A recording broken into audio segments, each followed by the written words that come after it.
Good evening. Welcome to APTN National News. I'm Melissa Ridgen. A Mi'kmaq chief has started a class action lawsuit against two Halifax researchers alleging they took liver scans of Pictou Landing First Nation participants without their consent. Angel Moore explains. I think initially it was just really a big shock. That's Chief Andrea Paul of Pictou Landing First Nation. She is the primary plaintiff in a proposed class action against two Nova Scotia researchers. She and 60 other community members allege Dr. Robert Miller and Dr. Sharon Clark took extra scans of their livers for use in a secret study without their consent. According to the court documents, Paul and the other plaintiffs agreed to take part in a 2017 study by the Canadian Alliance for Healthy Hearts and Minds, which involved MRIs. The claim alleges that Miller and Clark were also conducting a liver study of Indigenous people and took liver scans at the same time. According to court documents, Paul found out about the second study when the researchers wanted to publish. Paul met with Miller and Clark in July 2018. They admitted the data was shared at a radiology conference. The claim alleges two scans revealed health issues, and the affected participants were not informed. And then the question that I asked them was, well, did you even notify any participants of any, extreme findings? And they said no. Paul says she feels violated. For me, it was really hurtful, right? And it was such an invasion of our privacy. Lynette Reed is a bioethics professor at Dalhousie University. She can't comment specifically on this case, but says informed consent should occur long before any research is conducted. There's no such thing as forgetting in this. You have a responsibility to do it, and you do it. And if you don't do it, that's research misconduct. Clark and Miller were named as defendants, along with Dalhousie University, Nova Scotia Health Authority, and Montreal Heart Institute. 1 year later, the institutions were dropped in an amended claim. Paul's lawyer, Brian Hebert, says the hospital settled. Well, we're not certain what was approved, like to what extent it was approved, but I think the doctors had the go-ahead. But the information that the Research Ethics Committee had wasn't the full picture, put it that way. APTN News reached out to Miller and Clark's lawyer, Harry Thurlow, for comment. He said his clients do not have any comment at this time. A hearing is scheduled for next October to see if the case will be certified as a class action. None of the allegations have been proven in court. Angel Moore, APTN National News, Pictou, also known as Halifax. Thanks for that, Angel. We want to hear what you think about this class action lawsuit alleging secret research into Mi'kmaq people. Here's how you can continue the conversation. So you can send your emails to news@aptn.ca. You can leave a comment on aptnnews.ca. You can also find us on Facebook, Twitter, Instagram, YouTube, and TikTok. Follow APTN News to join the conversation and see all of our latest stories.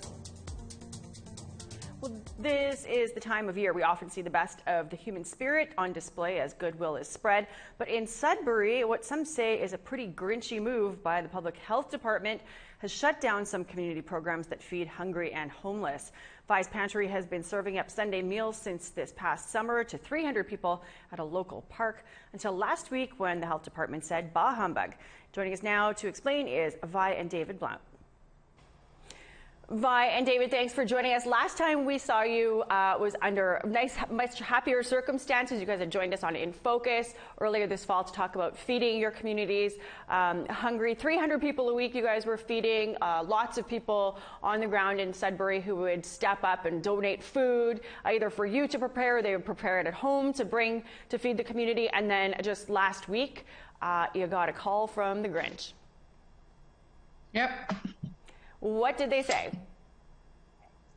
I received a call from the health unit stating that my pantry would be shut down and I needed a kitchen to a certified kitchen to cook in, and how would I say it? Certified kitchen. Yeah, certified kitchen, and they told me that other groups were contacted also for the same thing, and they didn't want to for our homeless population to be getting sick because we were cooking from our homes. And then if we were able to still continue to do it without the kitchen, the certified kitchen, a heavy fine would be imposed on us. So that leaves you guys scrambling. I mean, this happened just last week. You still had people to feed this past Sunday, yesterday. How did you make it happen? Well, we were contacted by the Lions Club Sudbury, and they had they have a certified kitchen for us to use for 3 weeks. So there's a little bit of a Christmas angel watching over you guys, I guess, with the Lions Club of Sudbury. They're good on them for offering you guys a kitchen to use. And this is great. So you've got 3 weeks of that, but then what do you do when that 3 weeks is up? We have other resources going out there, trying to find us another certified kitchen. We're also going to approach this lady from the Lions Club to see if we could extend it over the 3 week period. Yeah. Right now, everything's still up in the air, but we hope it's going to work out. Well, do you think, I mean, this on one hand, this kind of feels like a kick in the teeth a little bit, but do you feel like, has the community really sort of rallied around you guys with this news, with this, what's gone on with the health unit? Oh yes, I received message after message after message contacting me about it and asking why, because I am not a business, and we don't sell our food. We don't sell our food. Yeah. Well, I guess no good deed goes unpunished, though, right? You guys have done this. That's true. Well, if there's something you would like to say to the community of Sudbury who's watching, to the health unit, you know, we're approaching Christmas here. What's in your heart and on your minds right now? Well, first of all, I'd like to thank the community for everything that they've done and the support and stepping up and helping us when we needed it. I want to thank them very much, and a happy holiday, Merry Christmas.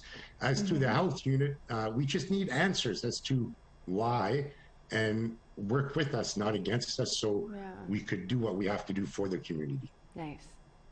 Well, thank you both for joining us. All the best of the season to both of you. You guys are doing such incredible work. The community of Sudbury is lucky to have you. Thank you very much. Thank you very much. As Vi said, their health officials told her the concern was that people were eating food that was not prepared in a certified and inspected kitchen, and they were worried that people would get sick. We reached out to Public Health Sudbury. They explained to us in a statement, quote, individuals, when they receive food from a grocery store, a restaurant, or other commercial food establishments, they can be assured that the food is from a facility routinely inspected to ensure the minimum standards for food safety in Ontario.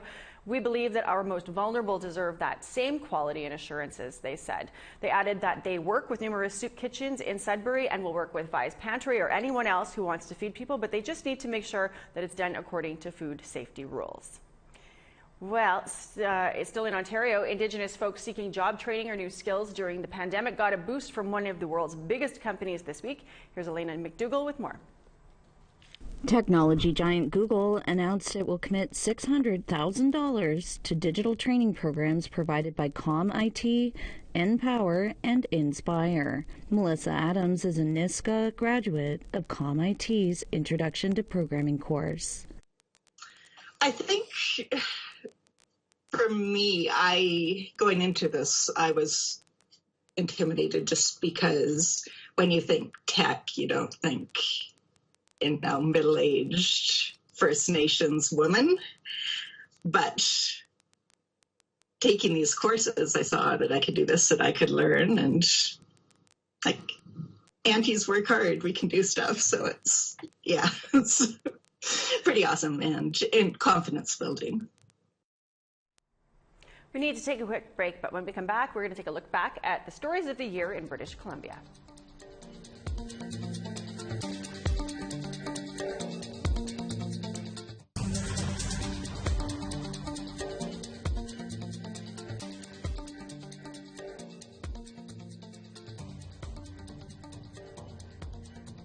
It was a busy year in northern British Columbia, starting with an announcement of funding to increase safety along the Highway of Tears. Then this summer, Prince Rupert Indigenous leaders hosted a powerful rally to honor residential school survivors. There were also multiple land defenses around the province over pipelines and old-growth forests. Here's Lee Wilson with a review of the news stories from around BC. We start 2021 traveling from Terrace to Prince George, BC, along Highway 16. The highway is notorious due to the high numbers of people who have gone missing on the road since the 1970s. Many of the cases being Indigenous women and girls. An announcement came from the federal, provincial governments, and the telecommunications industry. They plan to make it safer with cell phone coverage on 100% of the route by 2022. Longtime MMIWG advocate Mary T.G. says that families have been pushing for this for decades. And so in order for us to get to the table, if you will, we need to be strong, we need to speak up, and we need to just demand our rightful place in ensuring that the healing of our nations happens. And it's not just something that's going to be given. Just over the ridge line here where I'm pointing. And that, of course, there's a massive fireball. Another story from Prince George was the Clayton Tenay announcing that multinational pipeline company Enbridge was no longer welcome on the territory. The First Nation in Enbridge had been in negotiations to settle after a natural gas pipeline explosion in 2018 led to the evacuation of Clayton communities. Malcolm McPherson, Clayton Tenay legal counsel, stated they ended negotiations and want Enbridge out. The company responded to APTN with an email statement that they still hope to find a settlement. We're done playing the finger-pointing game. Enbridge, you're a multinational corporation. Canada and BC, you're both the Crown. It's supposed to be a Crown undivided. Get in the room together, and then if you are truly committed to UNDRIP, do the right thing and stop playing this silly shell game, which is not serving anyone's interest. More land disputes dominated the headlines in British Columbia.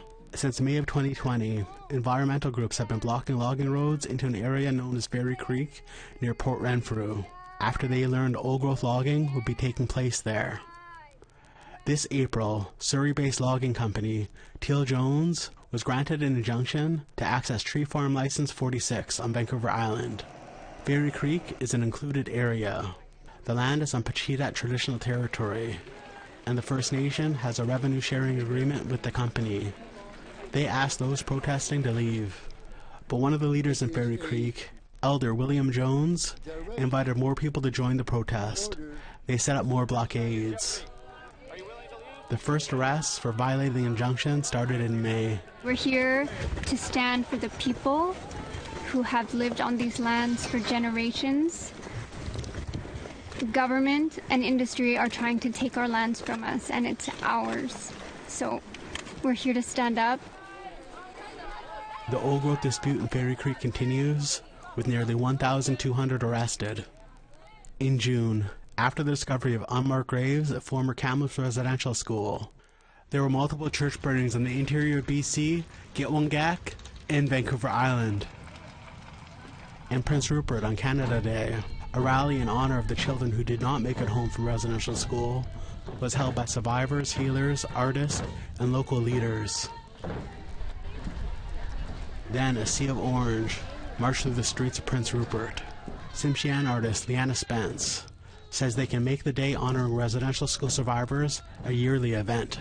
This day is about mourning all the mass graves that they're finding every day, and honoring and thanking our survivors that made it possible for people like me to be here.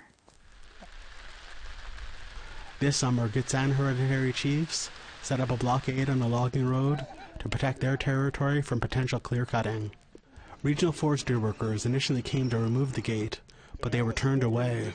The province of BC announced they were pausing forestry operations in the area as all parties talked. It's our next move in this fight that we've been going on for the last 150 years, basically, but it's also just for our own healing and for our own peace.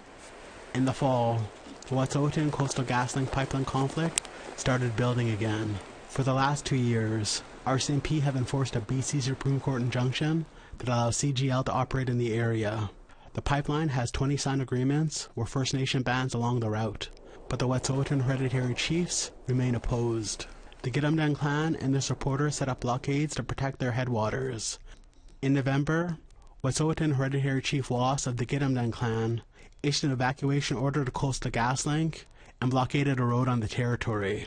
Coastal GasLink stated they had about 500 workers trapped in the camps. The RCMP raided the camps for the third consecutive year, with over 30 arrests. Slato, a spokesperson, says the camps will remain to uphold Wet'suwet'en law.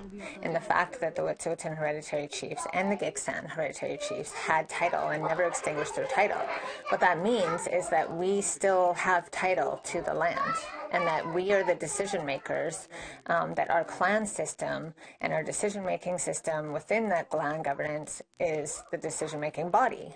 Lee Wilson, APTN National News, Kitimat. Certainly was a busy year in BC. Well, new data shows that while the overall number of people incarcerated in Canada is falling, the number of Indigenous people in the prison system is rising. APTN's Fraser Needham reports. The numbers are staggering. Indigenous women are on track to make up 50% of Canada's female prison population. This is 10 times greater than their representation of the general population. The data is included in a new statement by correctional investigator Ivan Zinger. Ontario Senator Kim Pate says something has to change. It's beyond a crisis. I don't know what's worse than a crisis, a catastrophe, a disaster. Certainly it underscores the travesties that give rise to Indigenous women in particular being the fastest growing prison population, but also still more likely to go missing, be murdered, disappeared, end up on the streets than they are to get a high school, let alone a post-secondary education. That should not be true in this country. In past reports, the correctional investigator has made recommendations to reduce the number of Indigenous people incarcerated. Suggestions such as appointing a Deputy Commissioner for Indigenous Corrections have been ignored so far. Kim Bodé of the Congress of Aboriginal Peoples says part of the problem is the correction system itself has no incentive to change. You know, when you got Correction Services Canada with their massive budget at $3.1 billion, you've got policing, for example, at $20 billion per year, this per year, and then you've got other growths in terms of other areas. I mean, if you were an investor, this was a private company and you're investing into Correction Services Canada, you'd be getting a phenomenal return on the backs of Indigenous people. Pate says reform needs to be based more on the causes of why so many Indigenous people are ending up in prison.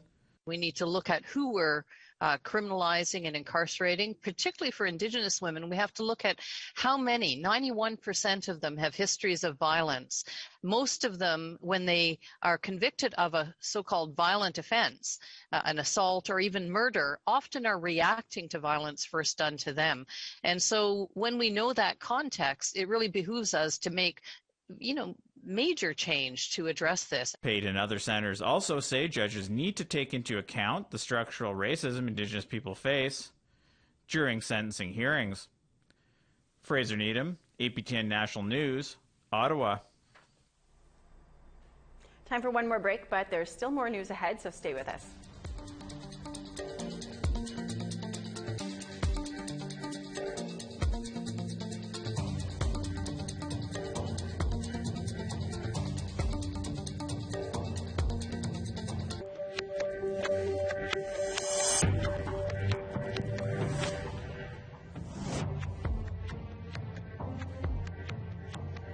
We leave you tonight with a Christmas song written by the late pop star George Michael. Here it is performed by Cree Métis artist Ashley Ghostkeeper. I'm Melissa Ridgen. Thanks so much for joining us. Daryl Stranger will be back here tomorrow with more news. Have a great night. Last Christmas, I gave you my heart, but the very next day, you gave it away. This year, to save me from tears, I gave it to someone special. Once bitten and twice shy. I keep my distance, but you still catch my eye. Tell me, baby, do you recognize recognize me. Well, it's been a year, doesn't surprise me. Merry Christmas, I wrapped it up and sent it with a note saying I love you, I meant it. Wow, I know what a fool I've been.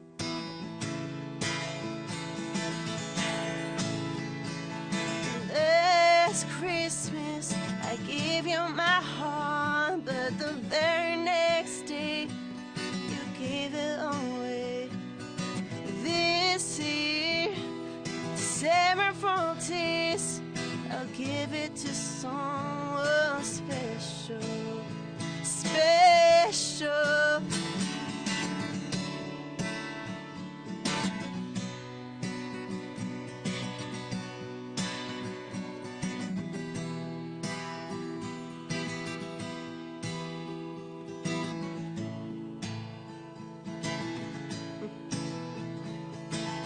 Crowded room, friends with tired eyes. I'm hiding from you and your soul of ice. My God, I thought you were someone to rely on. Me, I guess I was a shoulder to cry on. Face on a lover with the fire in his heart.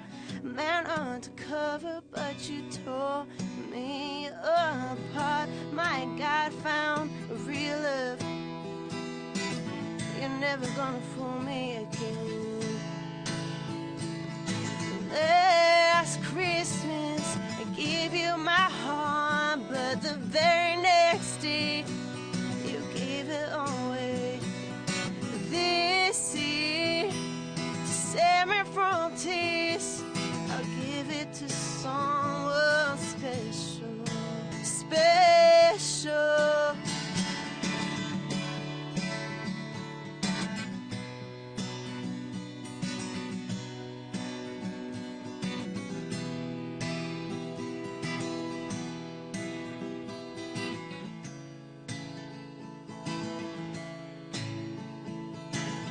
Face on a lover with the fire in his heart.